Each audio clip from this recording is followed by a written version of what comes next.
Hello, my beautiful first graders. As you guys could see, this is a very different lesson that I am going to give you guys. I am doing a lesson on STEM, which is a project that we are going to do in these next couple of weeks. We are starting this on Monday, so you are seeing this presentation on Friday before our Monday class. So, I am taking some time to present what STEM is for you. And then after this is when I will be introducing the activity, the big activity that is going to be the end of the year activity. And that I will be presenting in person. So this is the only time that you will see me through the phone. Other than that, you will be in person with me. So today I'm going to introduce STEM education. So do some of you guys know what STEM stands for? Maybe no, but we are going to talk about that today. Okay, so first, what is STEM? Each letter stands for a school subject. Can you guess what they are?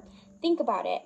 They might stand for something. So if you really think about it and you think about it as it could be a school subject, what do you think it might be?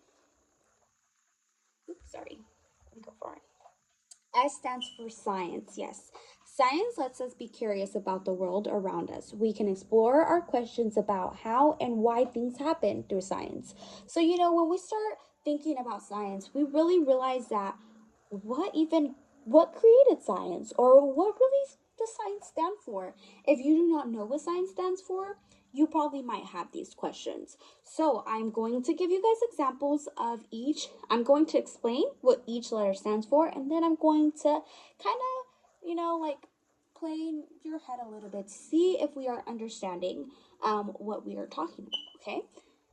So let's think like a scientist. So pretend you are at a beach. Love to be at a beach right now. You collect some ocean water in your bucket, but then forget about it. When you are cleaning up all your beach stuff, at the end of the day, you see that your bucket has white crystals in the bottom of it and no water. What happened to the water? What are even the white crystals, right? When we get sand, we don't see white.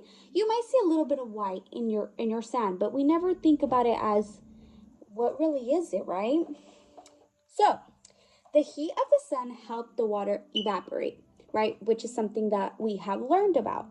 Have you ever tasted ocean water? What do you notice? So, we do notice that sometimes, when we are in the ocean, we might take a little bit of sips of the ocean and it seems to be kind of a saltier water, right? It's saltier taste.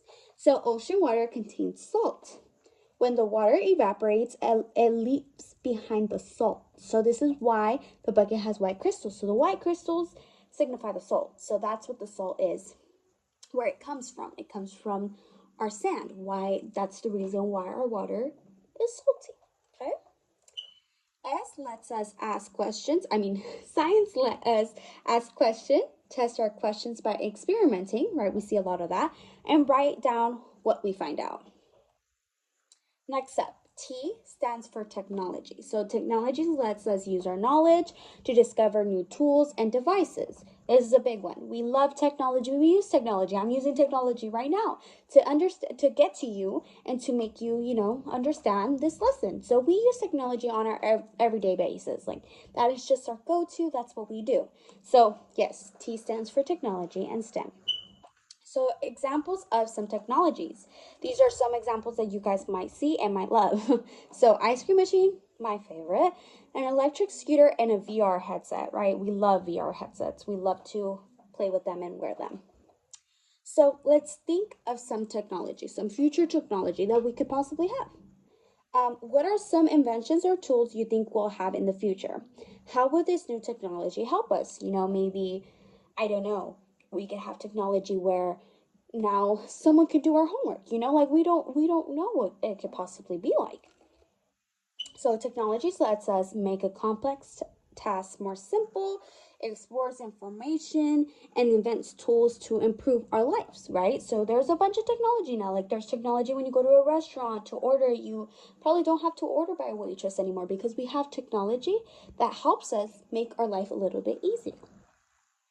Next up, E stands for engineering.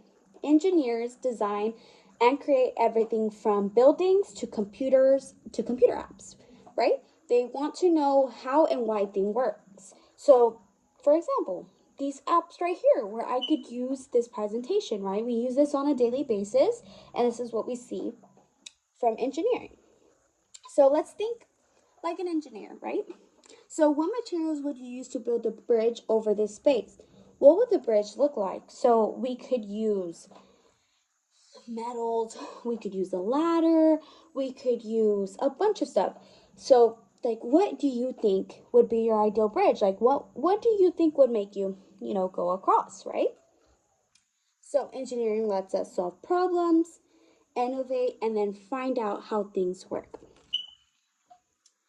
And lastly, M stands for mathematics. So math is a study of numbers, shapes, and logic. We use it in everyday in activities such as baking, right? So we love our mom's cookies and brownies and our favorite desserts, right? They come from mom. But we never really think about like what math really goes into our favorite cookies or our favorite brownies that our mom makes, right? So yes, as much as we are like, what? How does math go into my favorite dessert? Do we have measuring cups? We have to measure it, right? To know what kind of things go into our favorite cookies and our favorite brownies that our mom uses, right? So let's think like a mathematician, right? So what comes next in each pattern?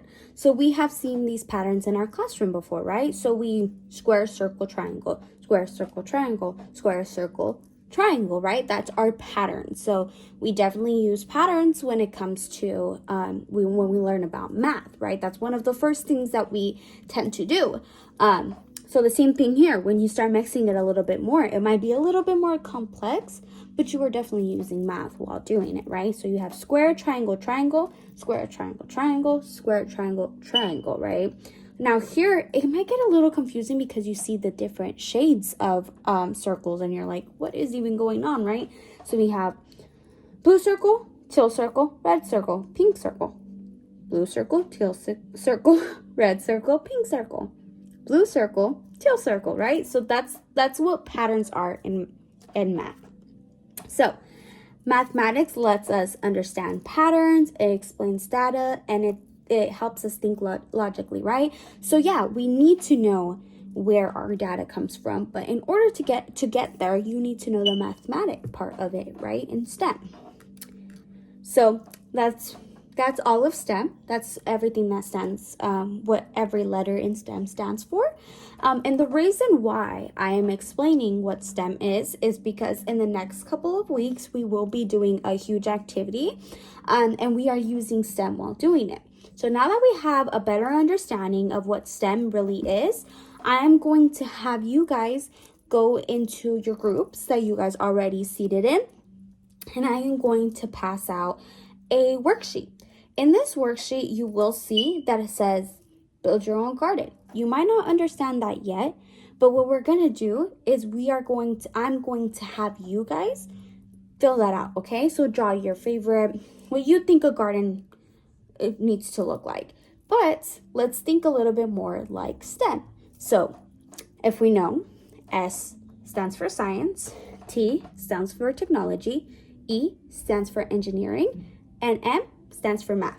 So let's think of these four letters when we think of how our possible garden might look like.